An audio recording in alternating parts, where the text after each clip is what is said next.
Kipaumbele muhimu cha serikali ya awamu ya 8 katika kipindi chake cha pili ni kuendelea kudumisha amani,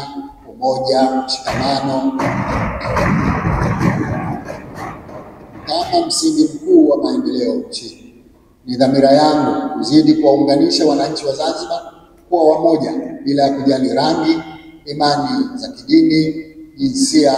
asili ya mtu au itikadi ya kisiasa, jambo ambalo litazingatiwa katika uteuzi wa viongozi na watendaji katika utumishi wa umma, pamoja na kuwapatia fursa mbalimbali wananchi wote na kuhakikisha wanafaidika na huduma za serikali kwa misingi ya usawa. Mheshimiwa Spika, kwa kuzingatia kuwa ukuaji uchumi ni chachu ya kuleta maendeleo endelevu na ustawi wa wananchi, serikali katika kipindi hiki cha pili cha awamu ya 8 itahakikisha ukuaji wa uchumi unafungamana na uimara wa sekta za uzalishaji, uwepo kwa fursa za uwekezaji, upatikanaji wa mitaji na ushirikishwaji wa sekta binafsi. Katika kufikia dhamira hiyo, serikali itaendelea kuimarisha hali ya uchumi kwa kuchukua hatua mbalimbali zikiwemo kuwajengea mazingira wezeshi wananchi wanaoishi kwa kipato cha chini ili kuwawezesha kujikimu kwa huduma za msingi. Pamoja na mambo mengine, serikali itachukua hatua za kudhibiti mfumuko wa bei kuwa chini ya 5% kwa mwaka,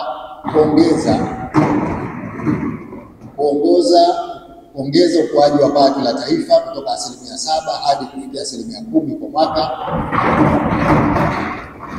kuzalisha fursa mpya za ajira 3.5 na kuongeza kipato cha mwananchi kutoka dola za Kimarekani 1241 sawa na shilingi milioni 3.2 hadi dola za Kimarekani 1880 sawa na shilingi milioni 4.8. Mheshimiwa Spika, serikali itaongeza usimamizi wa sera za uchumi, fedha na mapato kwa kuimarisha mifumo ya kifedha na upatikanaji wa mitaji ili kuimarisha uwekezaji na kuongeza ukusanyaji wa mapato ya serikali. Tutafanya mapitio ya sera na sheria zinazosimamia fedha ili kuboresha huduma za fedha. Tutaimarisha ushirikiano na serikali ya Jamhuri ya Muungano wa Tanzania katika usimamizi wa sera za fedha na kodi kwa kuzingatia mazingira maalum ya Zanzibar. Tutaimarisha na kusimamia upatikanaji wa mikopo ya masharti nafuu kwa wajasiriamali na vikundi vya kijamii. Tutaboresha upatikanaji wa huduma za kibenki kwa wananchi wa mijini na vijijini, pamoja na kuimarisha matumizi ya mifumo ya kidijitali katika utoaji wa huduma za kifedha ili kupunguza matumizi ya fedha taslimu. Mheshimiwa Spika, serikali inatambua umuhimu wa sekta binafsi katika kuimarisha ukuaji wa uchumi na ustawi wa jamii. Hivyo serikali imedhamiria kuleta maendeleo ya nchi na wananchi kwa kuzidi kuimarisha mazingira ya biashara na kuhamasisha uwekezaji kwa kuimarisha ushirikiano na sekta binafsi ili kuwa na uchumi shirikishi. Serikali itaweka mazingira rafiki kwa sekta binafsi kwa kupunguza urasimu na kuweka vivutio vya uwekezaji, kuimarisha ushirikiano kupitia ubia